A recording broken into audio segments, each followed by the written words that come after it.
What is up, world? Welcome back to the Backseat Coaches podcast. I'm your host, Cam Caro, joined with Jack Allen, Nicholas Goodman, Ethan Smith, and Adrian Tillman. We're back at it again with our second episode here on the channel. So let's get right into it, guys.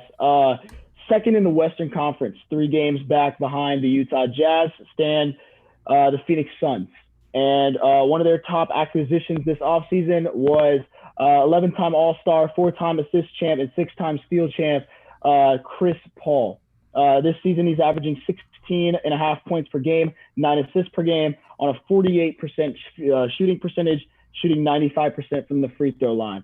Guys, this is obviously a vastly improved team. And we saw this in the bubble when they went 8-0 against some of the best competition in the NBA. Guys, my first question for you guys today is, was this something we saw coming, this success like this, going to be second in the West and making a push towards this playoff run this season? Or was this severely unexpected and did we not see this coming? Jack, I'll start with you. Yeah, so I mean, any team that gains a player like Chris Paul, obviously they're going to improve. We saw that last year with a team like the Thunder, that after they got Chris Paul, people just thought that they weren't really going to do much. They thought they were going to tank or trade him away, but he ended up taking that team to the playoffs. So any team with Chris Paul on it is going to do well, but I don't think, at least I didn't expect them to be as good as they're doing, second seed in the super tough Western Conference. I definitely did not see this level of success, but I think it was pretty evident that they would improve in some fashion, especially after their bubble performance when they, like you said, went 8-0 without him. Ethan, any thoughts? Yeah, I mean, I thought the Suns were going to be closer to like the bottom of like the playoff bracket, like in the 7 to 10 range, kind of fighting out for a play-in slot. But CP3 has definitely helped. I think the biggest thing he's done is just like show Devin Booker and all the other younger players like this is what you have to do on a day-to-day basis to be great and to be a good team and to have success. So I think just the point guard himself, just being that mentor that the Suns have really needed the past few years. Yeah, I totally agree with that. I definitely did not see them being second in the West. And I think CP3, the one thing about him that just shocks me is how he really is this old school point guard. I mean, he's not shooting so many threes. He's assist oriented. He wants to get his teammates involved. Since my favorite player, Steph Curry, came in the game, we're seeing a lot more score first point guards. They're coming into the league looking to get their buckets rather than facilitate for their teammates. Adrian, this is a guy that, is averaging 9 assists per game. How has getting his teammates involved made this team just absolutely blow up to the next level? Honestly, he's been playing like prime Chris Paul, and it's so weird to say that because, you want to throw somebody's prime at, the second half of their 20s, maybe into the beginning of their 30s, and Chris Paul has been playing like he just entered his prime these last couple years. He has been running, last year the Thunder, taking a team that currently would look at and go, they've got pieces, but they're nowhere near a contender. What one piece difference, he drove that Thunder team last year, and this year, the Suns, I think everybody expected, maybe them to finish similarly to where the Thunder did in the second half of the playoff standings. But no, he's carried this team to second. I can't say carried, obviously. Devin Booker's had a good season. We've had some unprecedented, growing up from their bigs, but he's been playing like he's entering his prime, and his prime is a Mount Rushmore top 4 point guard. Yeah, absolutely. This is a guy that's just been phenomenal. Nick, do you have any thoughts? I was just gonna say that of course I didn't expect them to necessarily be the 2 seed at the All-Star break, but I did expect them to be probably closer to like 4 or 5 than necessarily playing for the play-in game. Just after watching the Phoenix Suns play in the bubble and then seeing that they added a guy like Chris Paul who makes everybody around him better. But besides that, that's about all I have to say. Yeah, around 5 or 6 around where the Thunder were last year. Yeah, I totally agree. And it's really early to be looking at playoff predictions. 3 games back of the Jazz, but only a half game ahead of both the Clippers and the Lakers. I could totally see them shaking up for sure. So, guys, I want to talk a little bit about the Suns a little bit. So this is a team that has absolutely hit it spot on with the NBA draft. I mean, we're looking at their roster, Devin Booker in 2015, DeAndre Ayton, Mickael Bridges from Villanova was phenomenal. He's averaging 13, almost 14 points a game this season. And Cam Johnson with 10 and a half off the bench. Ethan, I want to go to you real quick. What do you think about the work in the draft that this Suns team has done? And then when you get acquisitions like Jay Crowder and CP3, you can really turn it over into a playoff team. Yeah, I think they've done a pretty decent job in the draft. I'm not going to say they've done a great job. They did take Dragon Bender and Marquise Chris, two guys who played the absolute same position in the same draft. They actually traded up for one of them and then took the other one. And then they took Josh Jackson, who has not had the greatest start to his career. But I think, they've hit recently, obviously, with Cam Johnson, Mickael Bridges.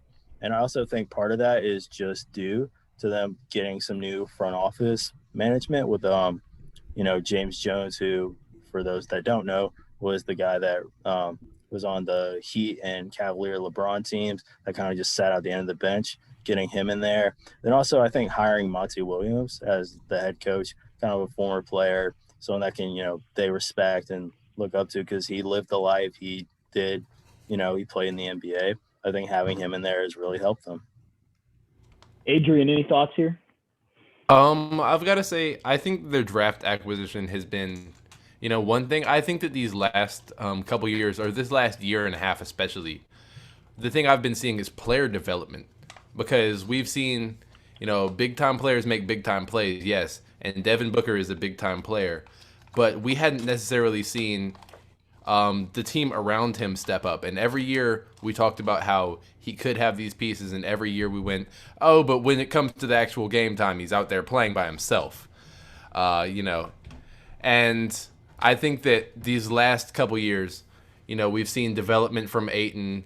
He started playing like the big man they've needed him to be. Obviously, and then you do get nice draft acquisitions. You get Bridges, who you pick up because you need that wing and you need that defense, and then Cam Johnson for that same 3-and-D potential that they saw in him. And, when you can really take players like that and develop them to their fullest potential, you get a team like this. So I've got to give credit to their player development because, like Ethan said, there were some misses as far as the drafting goes and some questionable decisions, certainly, but I really think that they've hit it out the park with, making the players they have work to the best they can.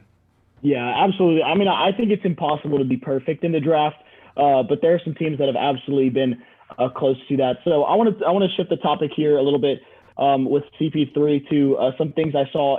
NBC Sports did not have Chris Paul on their top 10 point guards in the NBA list. I thought this was pretty surprising. I'll read you the top 10. Yes, correct. We go. Please read this. Please read this.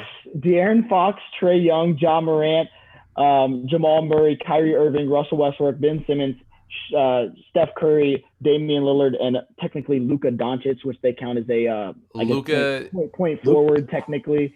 But I thought that was pretty surprising. Bleacher Report had them third last season. I mean, I think personally this is pretty disgraceful. Yeah, Chris Paul is quite likely top. He's definitely top five. He's top five, quite possibly top 3 on that list. For sure, obviously, yeah. Westbrook is a living triple-double, but I would take Chris Paul for my team over him any day. Absolutely. Also, like Dame ahead of Steph and Luka ahead of Steph. I don't know about all that. Yeah, that. We'll put together. Who wrote that list? That's who wrote this? I'm taking. List. I think on that list. This was NBC Sports. This is some bullshit. That's what it is. December 21st, 2020. So this is not like some foreign updated 2018. This is pretty recent. And I just looked at that and I was like, I got to share it with these guys. Yeah. This is pretty unbelievable.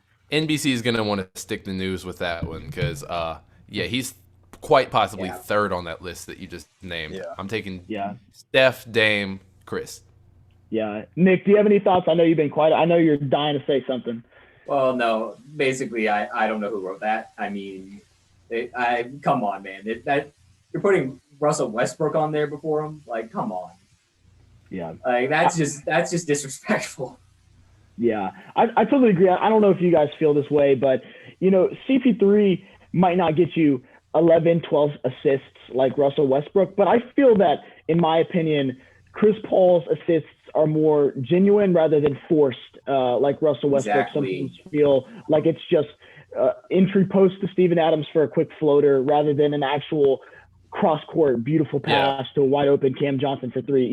Just the little things like that. I think he may not light you up every night in the stat sheet, but everything he does team-wise is unbelievable. I really feel like Chris Paul, in my opinion, is a guy who doesn't always have his stats show up in the stat sheet with the effort and the impact he has for different teams. Jack, do you have anything to share?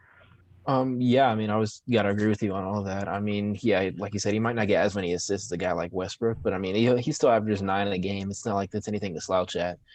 And he's a phenomenal leader. He's great in the clutch. He's always a very consistent shooter. I mean, he's really just all around great player. Yeah. Ethan, I just want to come back to you just with this comment. I mean, a lot of people call Chris Paul ultra competitive. I mean, this guy brings back that kind of old school NBA where instead of today, where after a loss in the NBA finals, you go and you shake hands and you show respect. I mean, it's gritty and it's physical. And I think I saw that in the 2018 Western Conference Finals when he shimmied back at Curry after a three, and just these little things. Like, what do you think about Chris Paul's competitiveness and what it brings to this Suns team, maybe come playoff time when they need him? I love it personally. I think Chris Paul is also that coach on the floor that you look for, that's really hard to find. He'll make a hell of a coach whenever he's done playing. But as far as like his competitiveness, I think it's kind of fueled him, especially with the later stages of his career. I think. I just wanted to remind everybody that he did try to fight Blake Griffin on his first trip back to LA. He was at the locker room and Blake Griffin called the cops or something inside the NBA, made fun of it. If you haven't seen the video, I highly recommend it. It's one of the funniest things I've ever watched in my life. Yeah, Adrian, do you have anything about Chris Paul's competitiveness? Chris Paul, it's been documented since the beginning of his career that he's a insane competitor. I mean, him and Kyle Lowry are the only two people I've seen try and draw fouls during an All-Star game. So that alone, the guy's just got a different gear, a different mentality, and the way that he looked at the game. He's not out here to make friends. He's out here to take dubs. And I mean, I respect it, honestly. That's why he's an All-Star this year, along with the wonderful on-the-court play. But, it's something that I think has always been one of my favorite parts about him as a player. Yeah, absolutely. The last thing on Chris Paul here is I want to talk about a little bit about his playoffs. Everybody knows he's a fierce competitor, phenomenal player, but playoffs hasn't really translated. Yes, in a 15 seasons, he's an 11-time playoff participant. However, his best run was 2018 Western Conference final loss to the Golden State Warriors. He's never appeared in the finals, and he has multiple first round and second round losses. Nick, I'll start with you. We saw what early in his career, it was New Orleans. They kind of were, glad to make the playoffs, but we didn't really see them in finals. Clippers, on the other hand, I think we had higher expectations. Houston, that was the team. What do you think about Chris Paul in the playoffs and just overall what he can do? I mean, honestly, I don't know how much of all of that was his fault. Like you said, the New Orleans teams really were not built to go on a long run. And then the Clippers, they're the Clippers, let's be honest. Even if they have a great team, they usually find a way to underachieve all the time. And then the Rockets team that probably could have made to the finals, he got hurt that series. Yeah. And if he does not get hurt that series, there's a good shot they beat the Warriors. And the Warriors, that team, of course, that's when they had Curry, a healthy Klay Thompson, and a healthy Kevin Durant. Yeah. So I don't think I think that some of the playoff things that you hear about him are a little bit overblown, just because of the teams that he's been on in certain situations that he had to deal with in the playoffs. Yeah. Jack, do you have any thoughts?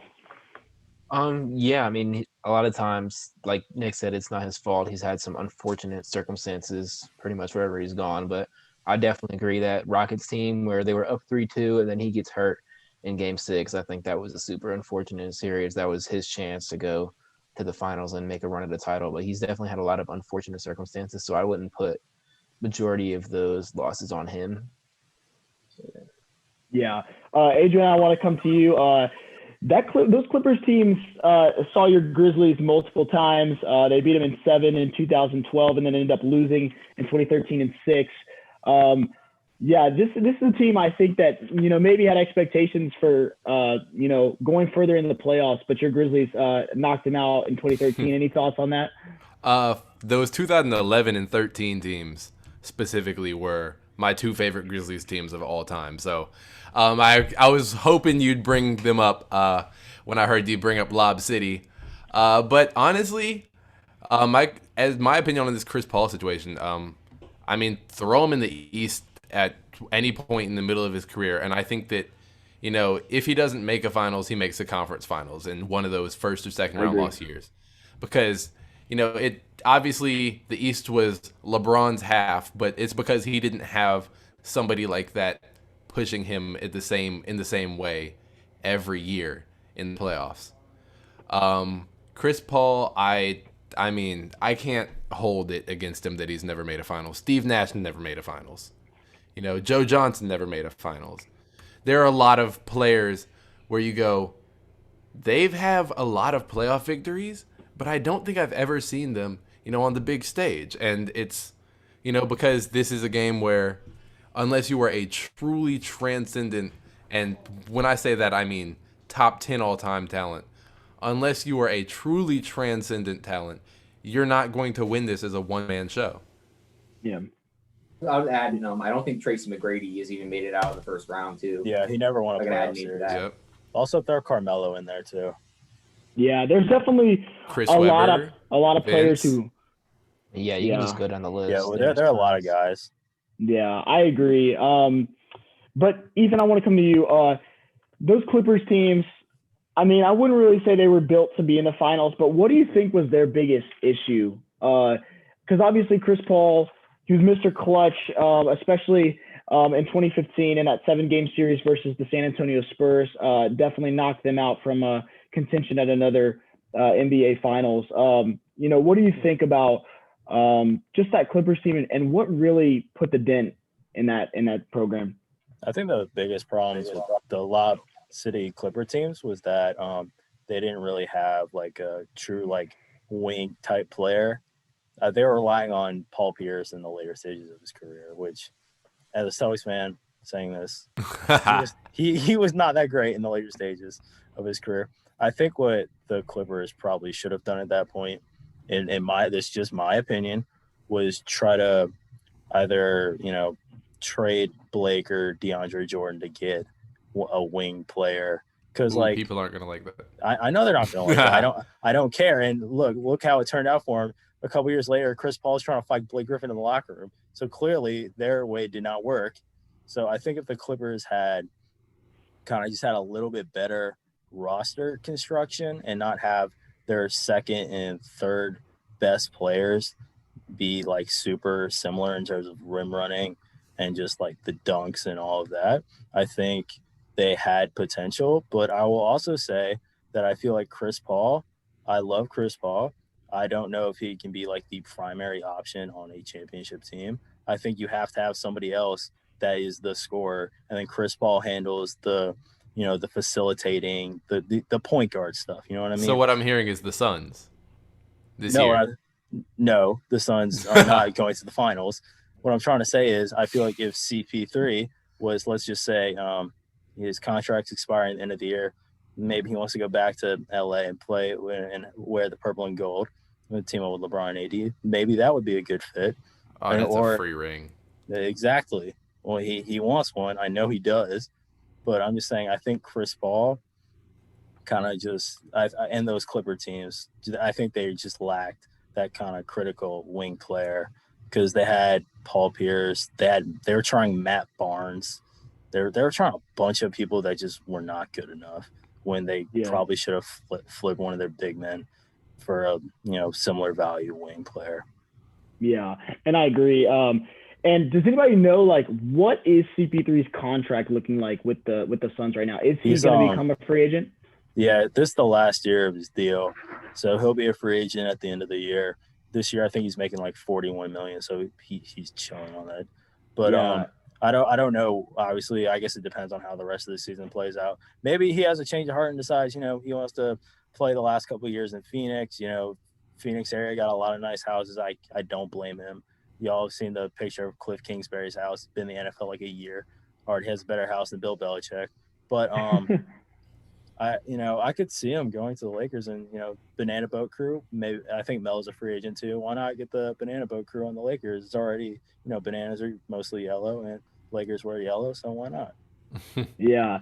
So, Ethan, I saw you mentioned that you don't think the Suns are going to the finals this year, which No. I agree with you. I agree, but a good comparison here. The last time the Suns actually made the playoffs was the 2009-2010 season when they lost in 6 to the eventual runner-up, the Los Angeles Lakers. So, very similar. 2009-2010. I thought they won the title that year. Pretty sure they lost to the Celtics that year. No, the Lakers won that. 08-09 was the Celtics year. Oh, okay. No, we won in 2008. Lakers won in 09. Lakers won in 2010. Kobe broke our hearts in Game 7.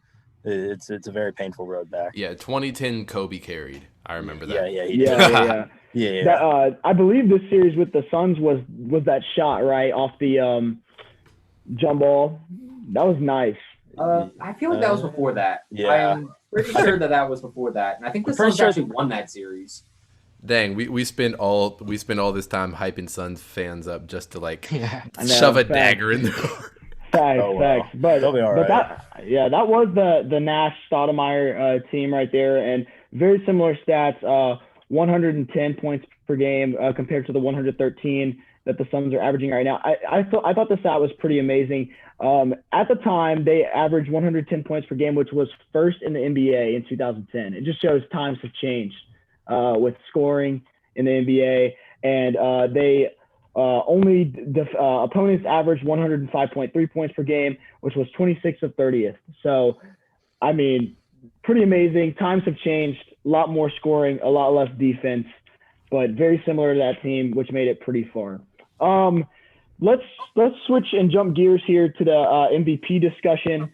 A lot of shifting going on this last week. Last week's rankings wise was LeBron James at 1, Joel Embiid at 2, Damian Lillard at 3, Stephen Curry at 4, and Nikola Jokic at 5. However, according to NBA.com's MVP race current standings, Joel Embiid is 1, LeBron James 2, Nikola Jokic 3, Stephen Curry 4, and Damian Lillard 5. I'll start with Nick. Initial thoughts here on the standings here in the MVP.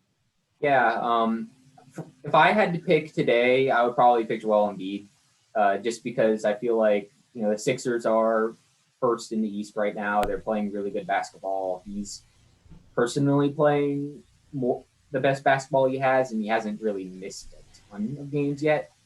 So if he keeps it up, that would be probably my first pick. Of course, that could change if the Warriors get hot and they end up even being like a 4 or like a 3, 4, or 5. Maybe I could see Steph Curry the way he's playing.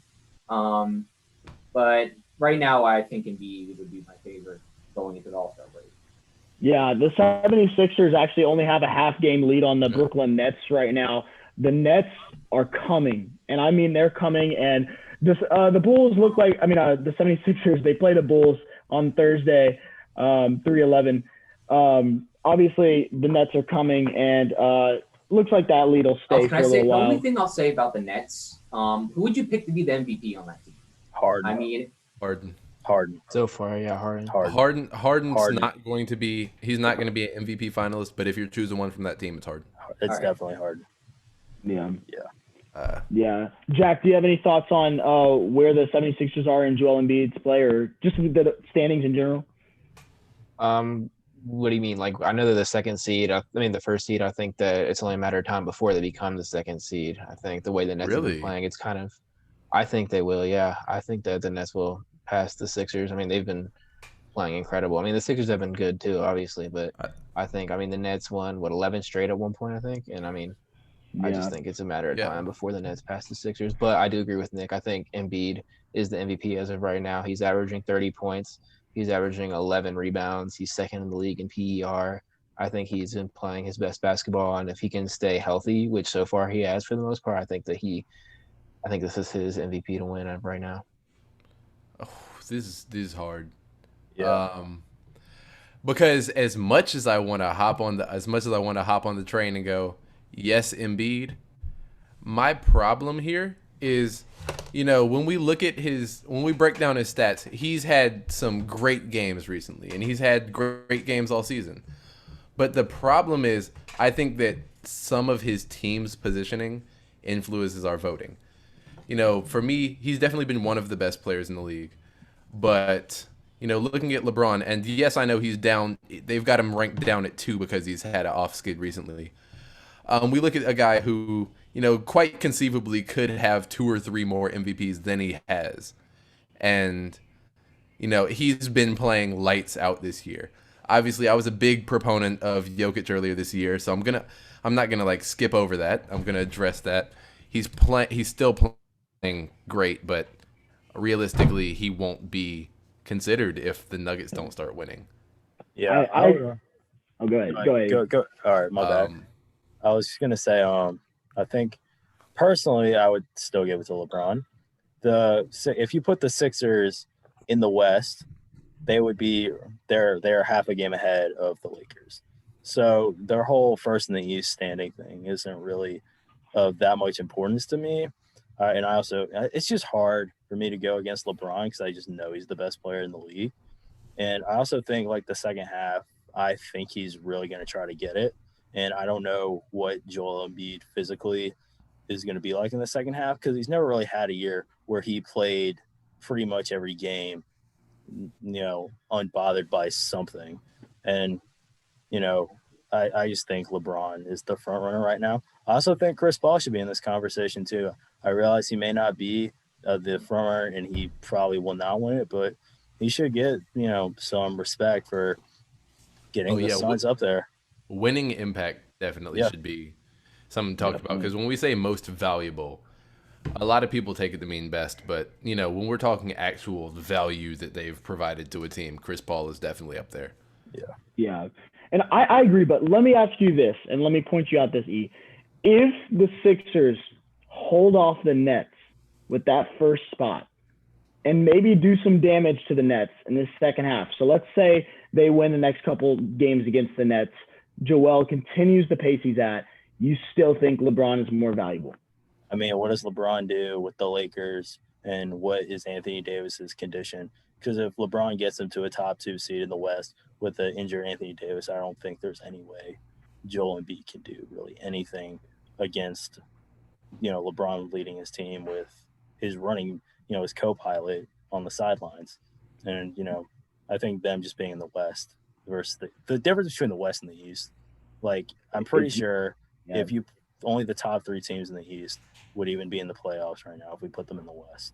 So I just think that the talent disparity and, the MVP is also a lot about narrative. I think LeBron has the best narrative right now. So I would stay with I agree. And I mean, I put this down in my notes. I think that Anthony Davis being out helps LeBron's case. I do. I think that the fact that LeBron is able to kind of, I guess you could say, tread water before he comes back. But even if he helps this team, maybe they up a spot or 2, I really do. And that's with all saying possible because, like I said before, they are a half game back of the 2 seed in Phoenix. So, I mean, we're talking 2 to 5 right now is tight, and or 2 to 4 is tight, and then 5 to 8 is extremely tight in that Western Conference. And whereas in the East, I mean, I really only think the conversation for the East Finals is between the top 3-4 teams. Nick, top 3. Top 3. I'm taking the Celtics out of that one. I would say the difference between 4 and 10 is a game or 2. Yeah. It's pretty nuts out there in the East. I mean, you're talking the difference between the Celtics and the Bulls, who are out of the playoffs right now, is 2 games. I mean, Speaking of which, that's the Knicks are unbelievable. the 5 seed right now. Yep. I know, nice. Yeah, they've been That's outstanding. crazy. Oh my god. Yeah, it's a wild East this year. I think you can say as well. I mean, in my opinion, guys, I think, and I don't know if you guys agree with this, I really only believe it's a two-man race right now between Joel and LeBron. I think that, like Adrian said, it's winning, and the narrative, and Jokic and Curry, they just haven't had enough winning. Curry's out of the playoffs. Jokic is the 7th seed. I think that Jokic is going to have a hard time in the second half. I mean, here's my thing with the Nuggets that I've realized is the Nuggets don't have a bench. They do not have a bench. And I mean, I don't know what happened between this season and last season. Obviously, they let some guys go, but their replacements have been horrible. I mean, their best 3 guys off the bench are averaging 3, 5, and 6 off the bench. I mean, that's just not going to do it. And when you've got guys named like Zlatko Kankar and Isaiah Hartenstein, Yeah. I think you're in trouble in the West this year, guys. Don't talk shit about my boy Hartenstein, the only 7-footer on the Rockets last year. Yeah. If I can just say something about the MVP race real quick, the last I think this might actually hurt Joel. It could either help or hurt Joel Embiid, depending upon whatever the narrative at the time will be. The last big man to win an MVP was Shaq over 20 years ago. I just want to throw that out there. It was Shaq. Yeah, I agree. I wrote that down in my notes as well. Like this has got to be one of the first times in a long time we've had 2 big men in the top 3 of the MVP discussion. I mean, that's unbelievable. I think Joel and Jokic are vastly different characters, but are absolutely helping their team succeed. Jack, do you have any thoughts? I know you're over there quiet. I mean, I just want to go back to what you said earlier about AD being out, potentially helping LeBron. I agree with that partially. I think the Lakers have to play well with Anthony Davis out, and so far they have not. Yeah, right now. At one point, when he first came out, they lost 4 straight games without him, which obviously that doesn't help. But I do agree that if AD stays out for another few weeks and the Lakers play well, I definitely think that can help him. But I don't know how likely it is based on the way they've been playing. Although they do have Dennis Schroeder back, so that definitely does help. But we will see. Yeah, Nick, do you have anything? Yeah, basically what Jack said. They need to have, if they're going to play well, they have to have basically everybody on the team right now that's healthy stay healthy. Like, I don't think LeBron can just carry the roster by himself in the West. Yeah, not in the West. Yeah, the West is hard. Go ahead. Sorry to keep interrupting, but also Anthony Davis, before he got hurt, really hasn't been playing up to Anthony Davis expectations. So I feel like if somebody wanted to push that, they could also do that toward LeBron. Yeah. So Dame is sitting there at 5. I mean, he's having a quiet 34-8 this year with a steal per game. Is he kind of flying under the radar? I mean, I have not seen as much social media love over Dame, except for that game-winning shot over the Bulls a couple weeks ago. Adrian, I know you're thinking this too. What do you think about Dame, like underrated wise? Is he kind of flying under the radar this year? I think that Dame flies under the radar most years, and I will say that it's because of his market. Because I can't even say it's team performance. A few years ago, they got the 3rd seed and met the Warriors in the conference finals, and we barely talked about the team. The only time we talk about Portland is when we talk about Dame, and the only time we talk about Dame is Dame time. We don't talk about the man who goes out there and literally dictates the team's results by his win-loss or by his scoring. They're 14-4 when he scores 30 points or more. This team is, they go as Dame goes, and nobody talks about it. He should have been an all-star starter, and I will say that. Luka is great, but Luka is inconsistent from 3, and Lord knows what he does on defense. Dame is one of the 5 best players in the West, and I feel like we just continually expect greatness from him in the way kind of offensively we expect greatness from him, like how people casually expect LeBron to put up, 25 and 10 a night. Yeah. And it's unfair to it's unfair to both of them. I'm not making a comparison here. Let me make that extra clear for everybody who's like listening to this down the road. But the level of disrespect that he gets is ridiculous. I think that Dame is one of a few players who catches it, and they get all the fan love and none of the attention from anybody broadcasting.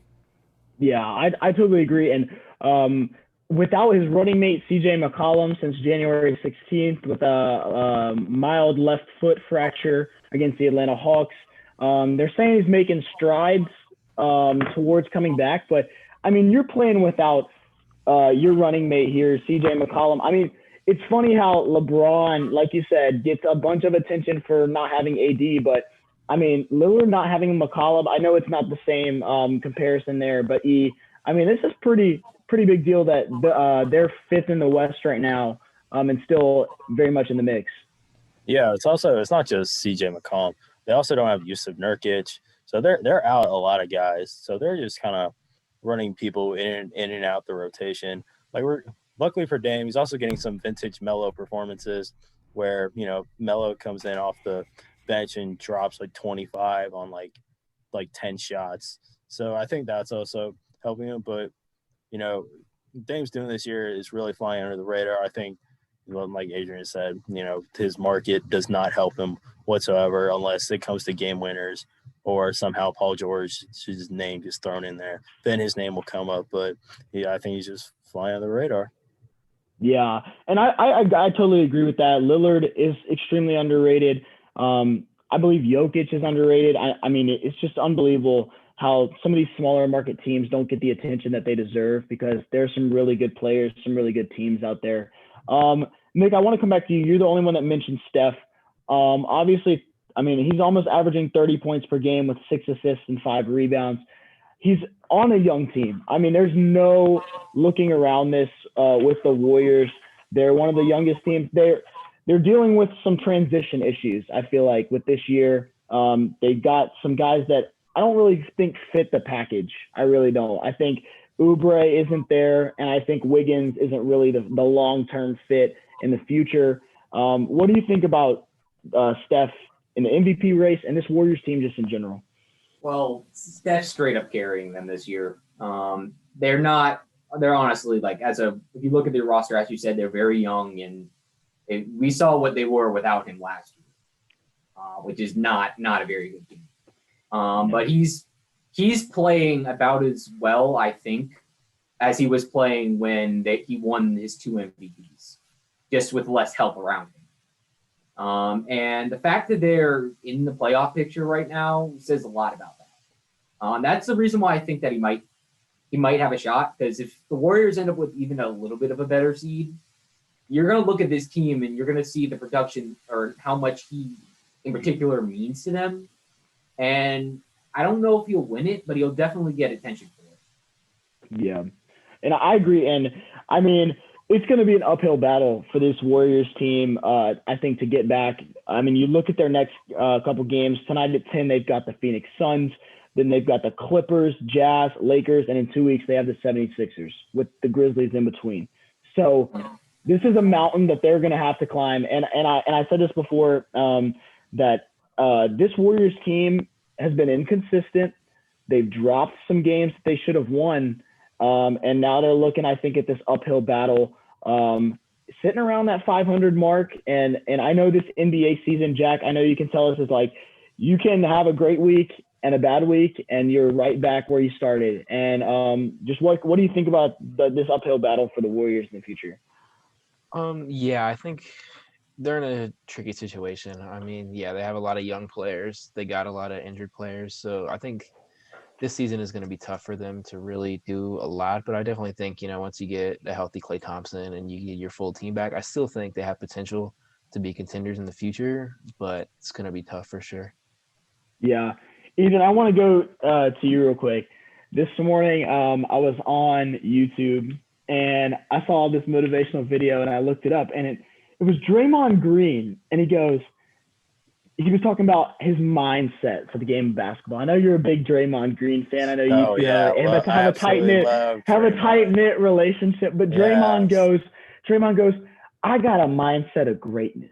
I think I'm the greatest player to ever step on the court every night. It doesn't matter if anybody else thinks it. I think it. Just curious on what you think of Draymond's mindset towards his production he's putting out right now for this work, because I think they could use a little bit more from Draymond. I do. I think Draymond's playing the facilitator role. So if you look at it from, that perspective, then he's doing his job. I think he needs to score a couple more points before he starts saying, I'm the greatest on the court or whatever, especially after Conor McGregor ended his career a couple of years ago in an Instagram picture. But, yeah, I mean, what's he supposed to say? Oh, I'm definitely not the best one out here. Like, you're going to want to go out into a game thinking, like, I'm the best. But, yeah, I mean, luckily Draymond has, like, stopped with some of his antics, luckily.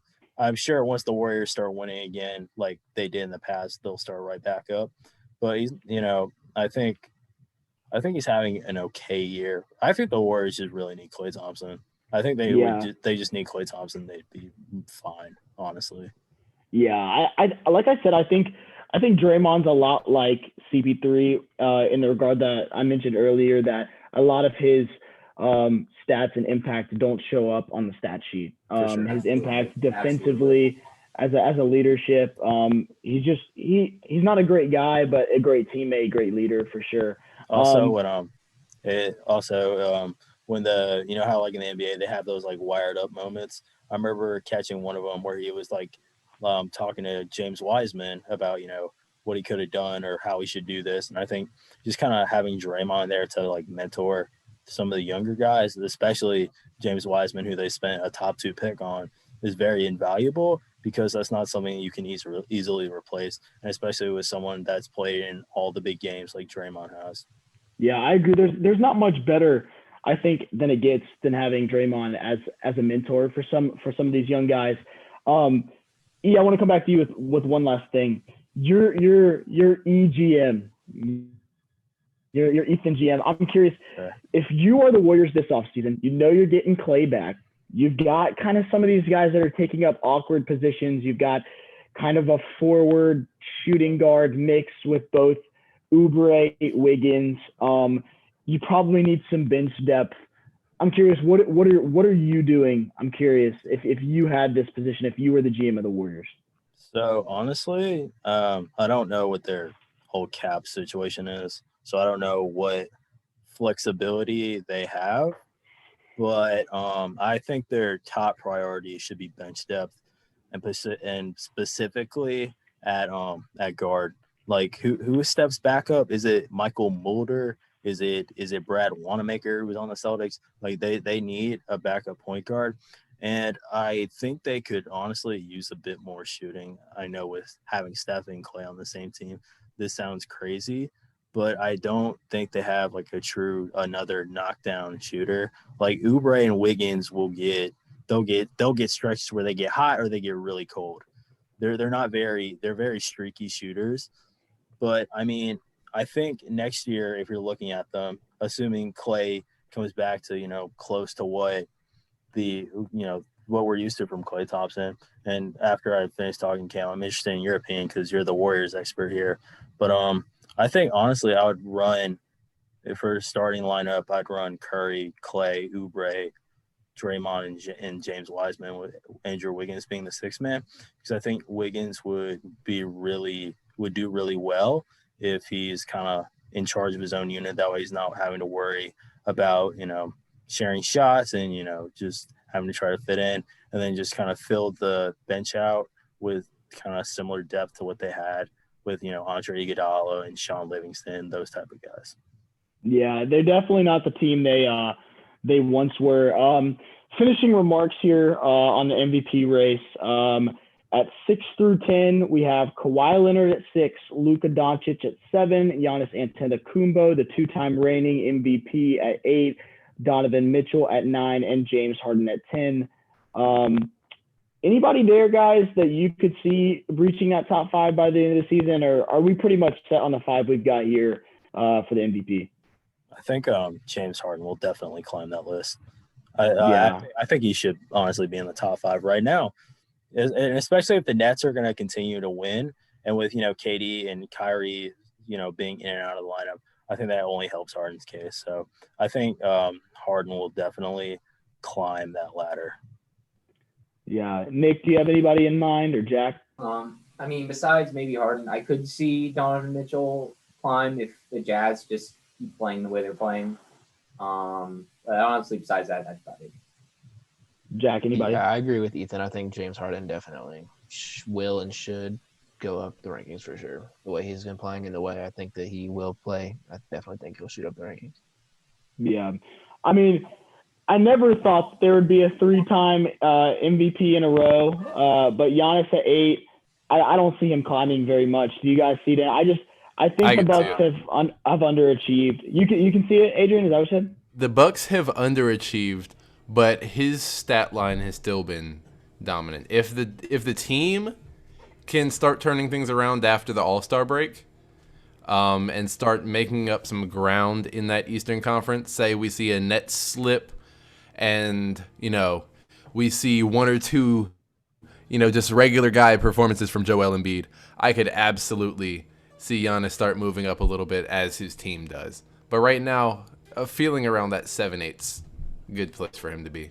Yeah, I don't see much moving. I definitely don't think, in my opinion, Doncic deserves to be in the top 5 just with the way the Mavericks have been this year. I mean, is there really that much movement maybe for Kawhi? I mean, they're at 4, but I don't see it. Anybody got any thoughts on that? I don't see Kawhi in the MVP race. Yeah, I definitely don't see that. So. The Clippers are like the Jazz. They're too much of a team for any one player to get serious MVP talk. Yeah, and I think that's – oh, go ahead. Oh, I was like, teams, obviously every team has their leader, but I don't think that, when you have a situation like that, especially one with multiple stars, if one of the stars' name is not LeBron James, you're not going to get an MVP out of it. That's why I don't think Harden will be. That's why I don't think that you're going to see it from, the Clippers. I don't see it coming from Donovan Mitchell. Yeah. In my opinion, it's a little too late for Harden. I think he'll, late in the season at least, I think he'll climb. I don't think he'll get to the MVP.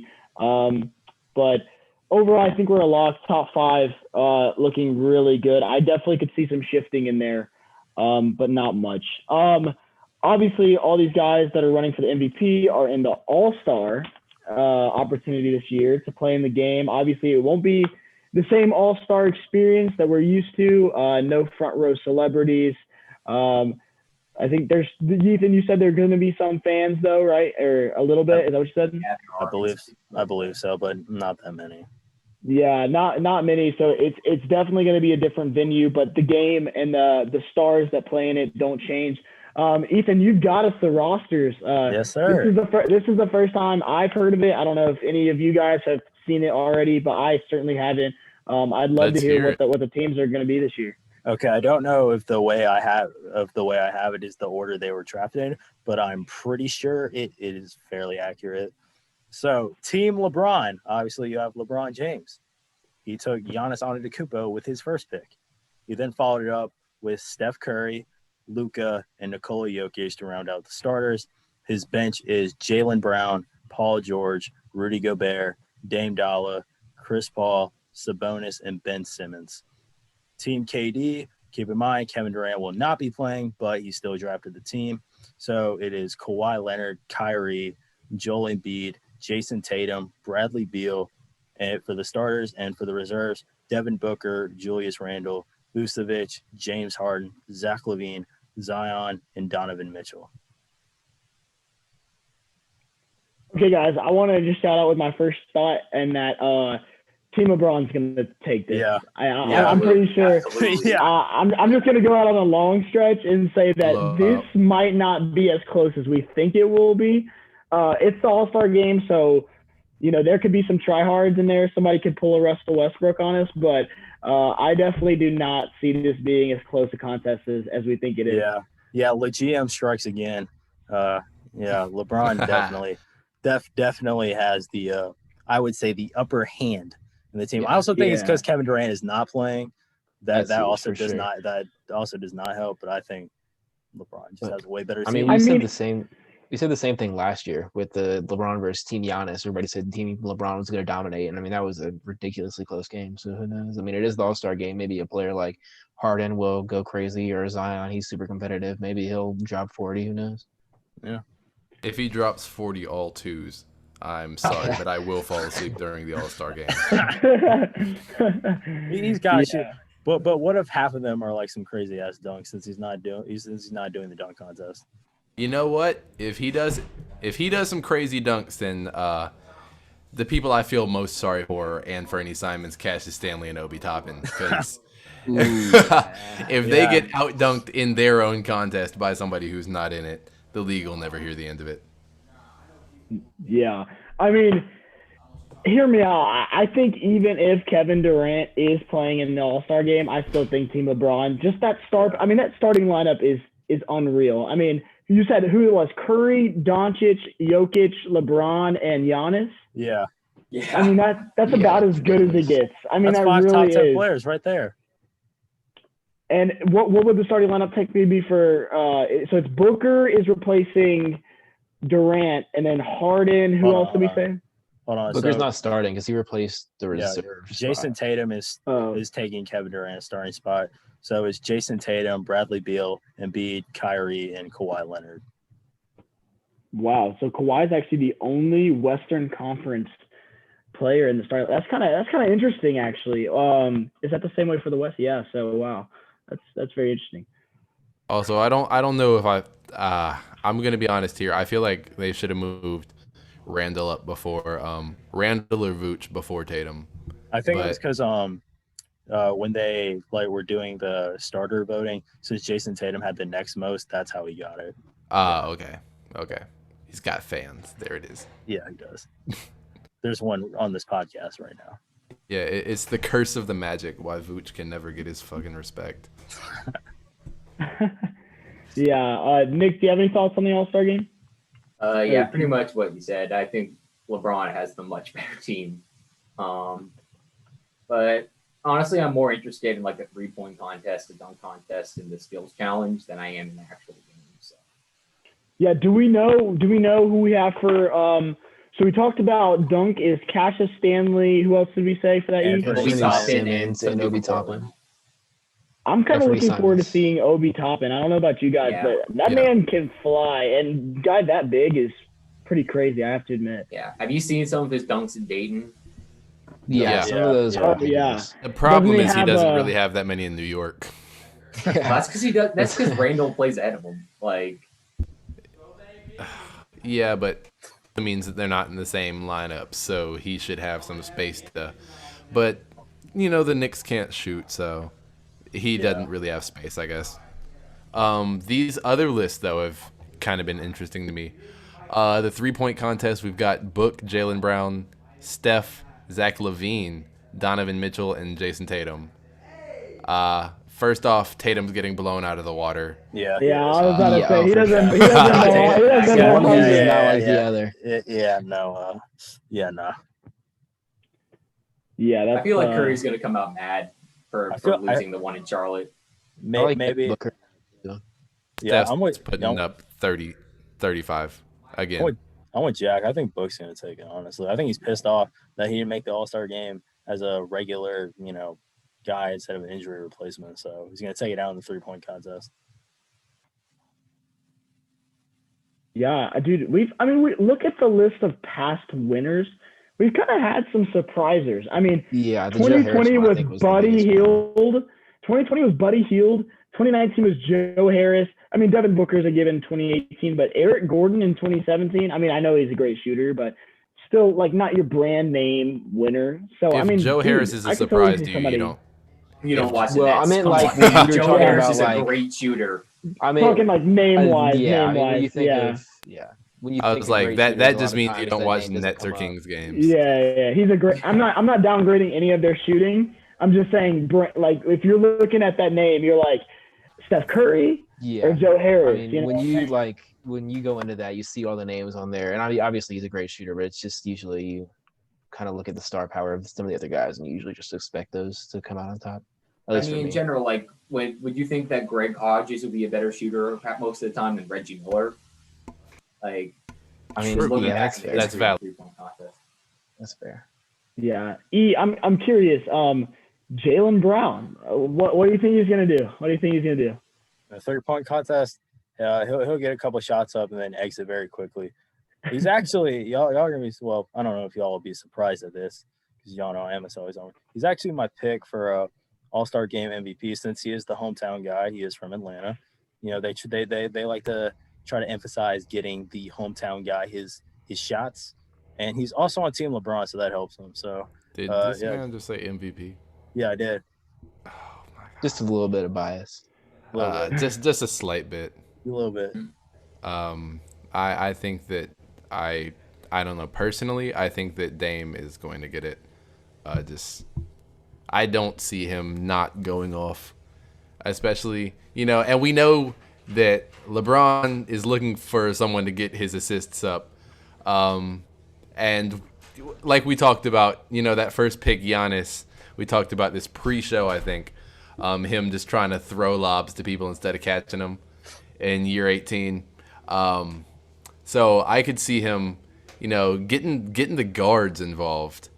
He's also got Ben Simmons on his team, so the assists should be very high between those two. Yeah, and we know Dame loves to get a bucket. So yeah. Yeah. Do we know anything about? So you said skills challenge. Do you have any info on? I know Chris I've- Paul's in it for some reason. I've got Yeah. the skills challenge list. Okay.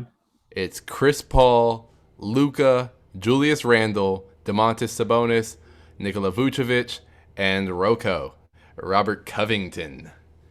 Yeah, No. I got to go on LM. Robert Covington. I mean, the big men have been dominating the last few years. I'm gonna go with Sabonis. The big men have killed the skills challenge, but I'm going for passing is a big part of it too, and so I'm going for a big man who I know can put one on a dot. I'm going with Vooch. Really? I thought you were gonna say Jokic. Jokic isn't in it. Yeah, Oh. isn't it? What? Oh, it's Vucevic. Oh, my bad. Yeah. I'm gonna take we talked for a little while about Chris Paul's competitiveness. I'm pretty sure he's aware that the guards have not really lived up to the skills challenge these past few years. So I'm just gonna take Chris Paul. Chris Paul can't flop in a skills challenge. Yeah. He's still got a lot of skill. Can't And take a it's a charge. challenge. So I'm still gonna take Chris Paul. Yeah, Nick, do you have a prediction? I mean, there's a reason why Chris Paul is participating in this competition. I mean, like pretty much there's a bunch of people in there that are like young and up and coming players. Then you got somebody like who's like not that, and who's been in the skills challenge often and hasn't won yet. So I think he's gonna get it. Yeah. Chris Paul can do it all, so I wouldn't be surprised either. And then finally there's the Rising Stars Challenge, I believe, this year. Is that happening? I don't know if they're playing that. I don't think they're I saw some like projected teams for it, and it had like Zion on there and some other. I don't even know what it was. I know I think there's a roster out, but I don't think they're playing it. I don't think they're playing either. So I mean, yeah, if we want to have an excuse to talk about LaMelo Ball, I will not complain. yeah. LaMelo Ball needs to be in. I'd say LaMelo Ball needs to be in the skills challenge.